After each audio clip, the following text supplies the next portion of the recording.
നമസ്കാരം. പിണറായി വിജയന്റെ രണ്ടാം ഭരണത്തിന്റെ പ്രധാന ശില്പികളിൽ ഒരാൾ ജോസ് കെ മാണിയായിരുന്നു. ജോസ് കെ മാണി തോറ്റുപോയെങ്കിലും കേരള കോൺഗ്രസ് എന്ന ക്രൈസ്തവ പാർട്ടിയുടെ സാന്നിധ്യം മധ്യ തിരുവിതാംകൂറിൽ ഇടതുമുന്നണിക്ക് വലിയ നേട്ടം കൊയ്തു. എക്കാലത്തും UDFന്റെ കോട്ടയായിരുന്ന കോട്ടയത്തെ 9 സീറ്റിൽ 5 കരസ്ഥമാക്കാൻ ഇടതുമുന്നണിക്ക് കഴിഞ്ഞത് ജോസ് കെ മാണിയുടെ കടന്നുവരവോടെയാണ്. UDFന്റെ രാഷ്ട്രീയമാണ് ജോസ് കെ മാണിയുടെ രാഷ്ട്രീയമെങ്കിലും കെ മാണി മരിച്ചതോടെ ആ കേരള കോൺഗ്രസ് ഇൻഫ്ലുവൻസ് ഇല്ലാതാക്കാൻ കോട്ടയത്തെ ചില കോൺഗ്രസ് നേതാക്കൾ നടത്തിയ ഗൂഢാലോചനയുടെ ഭാഗമായിരുന്നു ജോസ് കെ മാണിയുടെ പുറത്തേക്കുള്ള പോക്ക്. ജോസ് കെ മാണി പോയതുകൊണ്ട് ക്രൈസ്തവ വോട്ടുകൾ അകന്നെന്നും അതുകൊണ്ടാണ് ഭരണം നഷ്ടപ്പെട്ടതെന്നും വിശ്വസിക്കുന്ന കോൺഗ്രസ് നേതാക്കൾ ഏറെയാണ്. അടിസ്ഥാനപരമായി LDFനോട് സഹകരിക്കാൻ കേരള കോൺഗ്രസുകാർക്ക് കഴിയില്ല എന്നതാണ് വാസ്തവം. ജോസ് കെ മാണിയുടെ ചാട്ടം ഗുണം ചെയ്തത് PJ ജോസഫിനായിരുന്നു. LDFനോടൊപ്പം നിന്നാൽ അണികൾ നഷ്ടപ്പെടും എന്ന് ബോധ്യമായി സ്വയം കീഴടങ്ങിയാണ് PJ ജോസഫ് കെ മാണിക്കൊപ്പം ചേർന്നത്. ജോസഫ് മാണിയോടൊപ്പം ചേർന്നപ്പോൾ അതിന്റെ ചെലവ് വഹിച്ചത് മാണിയാണ്. മാണിക്ക് UDF അനുവദിച്ചിരുന്ന സീറ്റിൽ നിന്നും കേവലം 2-3 സീറ്റ് മാത്രമാണ് ജോസഫ് വന്നപ്പോഴും കൂട്ടിക്കൊടുത്തത്.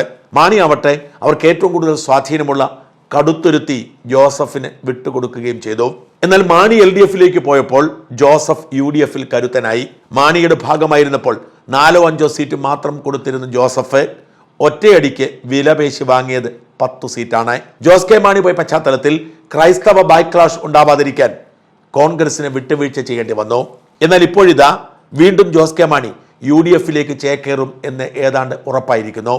ജോസ് കെ മാണി പരസ്യമായി അത് നിഷേധിക്കുന്നുണ്ടെങ്കിലും ജോസ് കെ മാണിയും UDF നേതാക്കളും തമ്മിലുള്ള ചർച്ച സജീവമായി മുമ്പോട്ട് പോകുന്നു.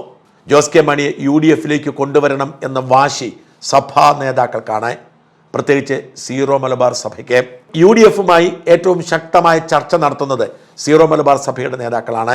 അതുകൊണ്ടാണ് VD സതീശനെ എറണാകുളം കാക്കനാടുള്ള സീറോ മലബാർ സഭ ആസ്ഥാനത്ത് പോയി മാർ റാഫേൽ തട്ടേലുമായി ചർച്ച നടത്തേണ്ടി വന്നത്. കേരള കോൺഗ്രസ് പാർട്ടി UDFനൊപ്പം നിൽക്കണം എന്ന വാശിയിലാണ് സഭ അങ്ങനെ ഒരു നിലപാടെടുക്കുന്നതിന് കൃത്യമായ കാരണമുണ്ട്. LDFന്റെ ഭാഗമായി ജോസ് കെ മാണി നിന്നപ്പോൾ കാര്യമായ ഗുണമൊന്നും സഭയ്ക്കുണ്ടായില്ല. എന്നാൽ UDF അധികാരത്തിൽ വരുമ്പോൾ മുസ്ലിം ലീഗിന്റെ ശക്തമായ സ്വാധീനം സഭയ്ക്ക് വലിയ തിരിച്ചടിയായി മാറും. 27 സീറ്റിലെങ്കിലും മത്സരിക്കും എന്ന വാശിയിലാണ് മുസ്ലിം ലീഗ്. അതിൽ 24 സീറ്റെങ്കിലും ജയിച്ചെന്ന് വരാം. അങ്ങനെ വരുമ്പോൾ 5 മന്ത്രിമാർ ഉറപ്പായും ലീഗിനുണ്ടാവും. കോൺഗ്രസ് പാർട്ടിക്ക് ഒരു മുസ്ലിം മന്ത്രിയെങ്കിലും കൊടുക്കാതിരിക്കാൻ നിവൃത്തിയില്ല. അങ്ങനെ 6 മന്ത്രിമാരെങ്കിലും UDF സർക്കാരിൽ മുസ്ലിം വിഭാഗത്തിൽ ഉണ്ടാകുമ്പോൾ 1-2 മന്ത്രിമാർ പോലുമില്ലാത്ത സാഹചര്യം ക്രൈസ്തവ വിഭാഗത്തിനുണ്ടാവും. അതുകൊണ്ട് തന്നെ കേരള കോൺഗ്രസ് UDFന്റെ ഭാഗമാകണമെന്നും 2 മന്ത്രിമാരെങ്കിലും ആ വിഭാഗത്തിൽ ഉണ്ടാവണമെന്നും സഭ ആഗ്രഹിക്കുന്നു. അതുകൊണ്ട് തന്നെ UDFന്റെ മേൽ ഏറ്റവും അധികം സമ്മർദ്ദം ചെലുത്തുന്നത് സഭയാണ്.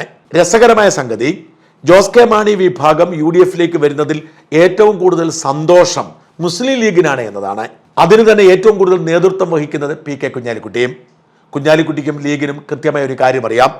UDF അധികാരത്തിൽ വരുമ്പോൾ ലീഗിന്റെ സ്വാധീനമായിരിക്കും വാർത്തകളിൽ നിറയുക.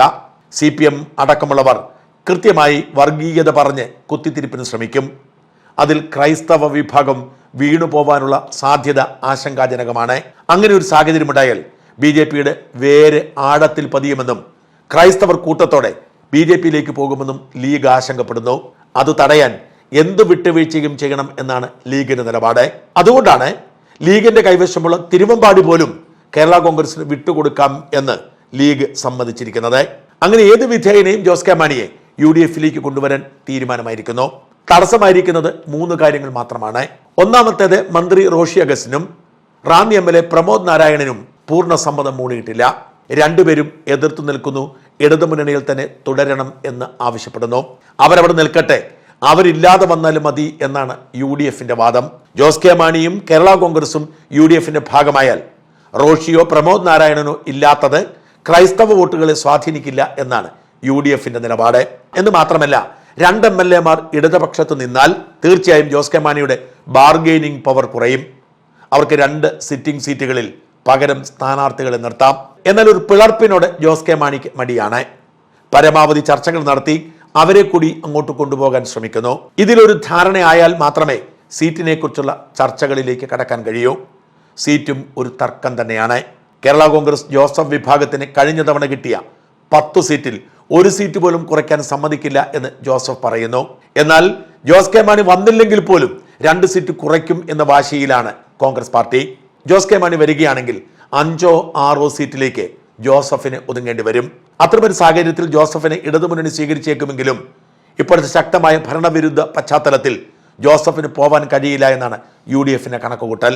മൂന്നാമത്തെ പ്രശ്നം ജോസ് കെ മാണി വിഭാഗത്തിന് കൊടുക്കുന്ന സീറ്റുകളാണ്. LDF 12 സീറ്റാണ് നിലവിൽ കൊടുത്തത്, 13 കൊടുക്കാം എന്നിപ്പോൾ പറയുന്നു. അതുകൊണ്ട് തന്നെ മാണി ആവശ്യപ്പെടുന്നത് നിലവിലുള്ള 12 സീറ്റാണ്. എന്നാൽ വിട്ടുവീഴ്ച എന്ന നിലയിൽ 10 സീറ്റിലേക്ക് താഴാനുള്ള സാധ്യത നിലവിലുണ്ട്. എന്നാൽ അത് 8 സീറ്റെങ്കിലുമൊക്കെ കുറയ്ക്കാനാണ് UDF ശ്രമിക്കുന്നത്. അതായത് 8-9 സീറ്റ് ജോസ് കെ മാണിക്കും 6 സീറ്റ് ജോസഫിനും കൊടുത്ത് പഴയ 15 തന്നെ നിർത്താനാണ് ഇപ്പോൾ ശ്രമിക്കുന്നത്. ഈ തർക്കങ്ങളെല്ലാം തുടരുമ്പോഴും ഒരു കാര്യം സത്യമാണ്, ജോസ് കെ മാണിക്ക് ഇനി ഇടതുമുന്നണിയിൽ തുടരുക അസാധ്യമാണ്. ജോസ് കെ മാണി UDFുമായി ചർച്ച നടത്തുന്നതും സഭയുടെ സമ്മർദ്ദത്തിന് വഴങ്ങുന്നതും കൃത്യമായി പിണറായിക്കറിയാം. പിണറായി കട്ടക്കലിപ്പിലാണ്. ജോസ് കെ മാണിയോട് ഒരു ചർച്ചയ്ക്കും ഇനിയില്ല, പോകുന്നെങ്കിൽ പോവട്ടെ, ബാക്കി നോക്കിക്കൊള്ളാം എന്ന വാശിയിലാണ് പിണറായി. അതുകൊണ്ട് തന്നെ ഇനി ഇടതുമുന്നണി ജോസ് കെ മാണി തുടർന്നാൽ മിക്ക സീറ്റുകളിലും തോൽക്കുന്ന സാഹചര്യം ഉണ്ടാവും. ഇടതുമുന്നണിയിലാണ് ജോസ് കെ മാണി മത്സരിക്കുന്നതെങ്കിൽ ഇപ്പോഴത്തെ സാഹചര്യത്തിൽ ആകെ സാധ്യത പൂഞ്ഞാർ മണ്ഡലത്തിന് മാത്രമാണ്. പിണറായി മന്ത്രിസഭയിലെ മന്ത്രി എന്ന പേരുദോഷം കൊണ്ട് മാത്രം റോഷി പോലും തോറ്റുപോകുന്ന സാഹചര്യമാണുള്ളത്. ആകെ വിജയ സാധ്യത ജോസ് കെ മാണി കടുത്തുരുത്തിയിൽ മത്സരിച്ചാൽ മാത്രമുണ്ടാവും. എന്നാൽ ജോസ് കെ മാണി പാലാ വിട്ടൊരു കളിക്കില്ല. ഈ സാഹചര്യത്തിൽ ഒരൊറ്റ സീറ്റിൽ ഒതുങ്ങേണ്ട സാഹചര്യം ഉണ്ടാവും ഇടതുമുന്നണിയോടൊപ്പം നിന്നാൽ എന്ന് ജോസ് കെ മാണിക്കറിയാം. അത്തരമൊരു സാഹചര്യം ഒഴിവാക്കാൻ ജോസ് കെ മാണിക്ക് UDFിലേക്ക് പോയാൽ മതിയാവൂ. അതേസമയം ജോസ് കെ മാണി എടുക്കുന്നതിൽ കോട്ടയത്തെ കോൺഗ്രസ് നേതാക്കൾക്ക് കടുത്ത അതൃപ്തിയാണ്.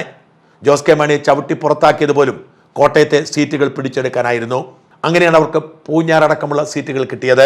മുൻ DCC പ്രസിഡന്റ് ടോമി കലാനിയും ഇപ്പോഴത്തെ DCC പ്രസിഡന്റ് നാട്ടകം സുരേഷും അടക്കം അനേക നേതാക്കൾ മത്സരിക്കുമെന്ന് ഉറപ്പിച്ച് മുമ്പോട്ട് പോകുമ്പോൾ ജോസ് കെ മാണി വന്നാൽ അവരുടെ സാധ്യതയാണ് അടയുന്നത്. 2021 സാഹചര്യമല്ല.